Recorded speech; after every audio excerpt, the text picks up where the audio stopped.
Assalamualaikum dan salam Sarawakku sayang. Bersama saya Vivi Emir Zaika dalam Buletin UKAS edisi malam 20 Ogos 2020. Buletin malam dimulakan dengan perkembangan semasa COVID-19 dengan Sarawak mencatatkan 4 kes positif baharu menjadikan jumlah keseluruhan meningkat kepada 686 kes.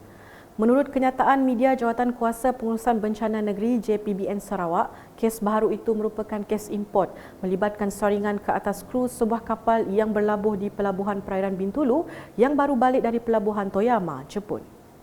Hasil saringan COVID-19 yang telah dilakukan pada 18 Ogos 2020 mendapati 4 daripada mereka adalah positif ujian RT-PCR COVID-19.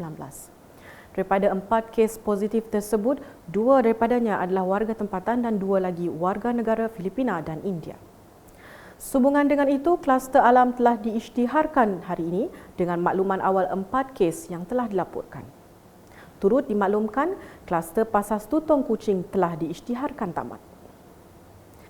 Berita seterusnya, Pertubuhan Peladang Negeri Sarawak di bawah pengurusan baharu akan terus memberi tumpuan dalam membantu petani, penternak dan nelayan untuk menjual hasil serta produk mereka.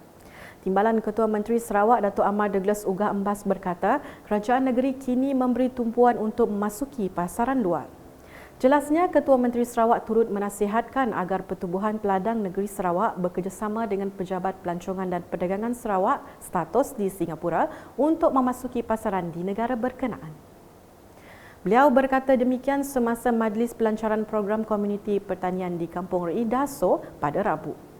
Terdahulu, Datuk Amar Douglas Ugah telah melancarkan projek pembiakan tilapia komuniti dengan melepaskan kira-kira 9,000 anak ikan tilapia di kolam kampung berkenaan. Sementara itu, beliau memberitahu kerajaan negeri juga mensasarkan setiap keluarga warga tani menjana pendapatan bulanan sebanyak RM4,000 daripada usaha mereka. Beralih ke berita selanjutnya. Seramai 98 peserta dari 6 buah rumah panjang menyertai Bengkel Community Extension Outreach Program CEOP di Seri Aman pada Rabu. Bengkel sehari tersebut turut dihadiri Menteri Muda Kesejahteraan Komuniti Datuk Francis Harden Hollis. Antara pengisian program tersebut ialah taklimat tanaman padi, taklimat tanaman nanas, taklimat tanaman jagung, taklimat perikanan darat dan taklimat penternakan veterina. Program yang dianjurkan oleh Pejabat Pertanian bahagian Seri Aman itu membawa konsep membuka minda para peserta untuk mencari peluang dalam bidang pertanian komersial.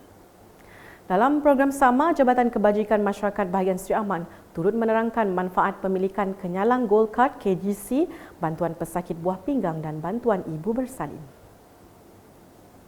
Kita ke perkembangan di Meradong. Sejarah pembentukan negara Malaysia harus dipelajari dan diketahui oleh semua lapisan masyarakat tanpa mengira umur di Sarawak. Menurut Adun Meradong, Datuk Ding Kuong Hing, suasana kemeriahan sambutan kemerdekaan mula dirasai oleh semua lapisan tanpa mengira bangsa, agama dan budaya dengan penganjuran program Info on Wheel Jabatan Penerangan Daerah Meradong. Katanya objektif program Info on Wheels Merdeka untuk menyuntik semangat cintakan negara pada setiap masa, bahkan bukan sahaja semasa sambutan Hari Kemerdekaan dalam kalangan rakyat di daerah Meradong. Sementara itu, dalam majlis simbolik penyerahan KGC daerah Meradong di Bintango pada Rabu, Datuk Ding Kuong Hing berkata, selain pembangunan infrastruktur, pelbagai inisiatif lain telah diwujudkan termasuk KGC. Ujarnya, inisiatif tersebut mensasarkan penerima warga emas yang menyediakan pelbagai keistimewaan seperti potongan harga untuk beberapa perkhidmatan dan juga bantuan ihsan kematian BIK.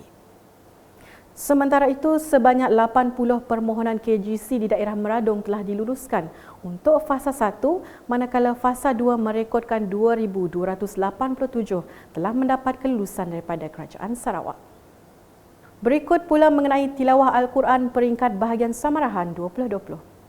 Muhammad Hafiz Syafiee telah mengungguli kategori Qari bagi tilawah Al-Quran peringkat bahagian Samarahan 2020 yang berlangsung di Masjid Darul Ikhlas Kampung Sindang, Kota Samarahan. Naib Johan pula disandang oleh Isman Hadi Jaafar, manakala Jubni Sulong dinobatkan tempat ketiga. Menerusi kemenangan itu, Muhammad Hafiz Syafiee telah membawa pulang wang tunai sebanyak RM1,000, manakala Isman Hadi Jaafar sebanyak RM700 dan Jubni Sulong sebanyak RM500.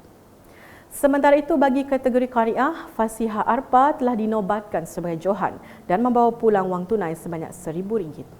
Tempat kedua pula disandang oleh Temah Abu Bakar yang membawa pulang wang tunai sebanyak RM700 dan tempat ketiga pula dimenangi oleh Siti Jamilah Abdul Rahman yang membawa pulang wang tunai RM500. Penyampaian hadiah telah disempurnakan oleh Adun Muara Tuang, Datuk Idris Buang.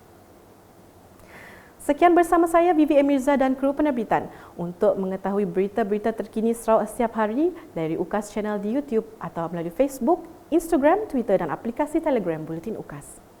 Sebelum mengakhiri buletin, mewakili warga UKAS, kami ucapkan selamat menyambut Ma'al Hijrah buat semua umat Islam. Salam UKAS.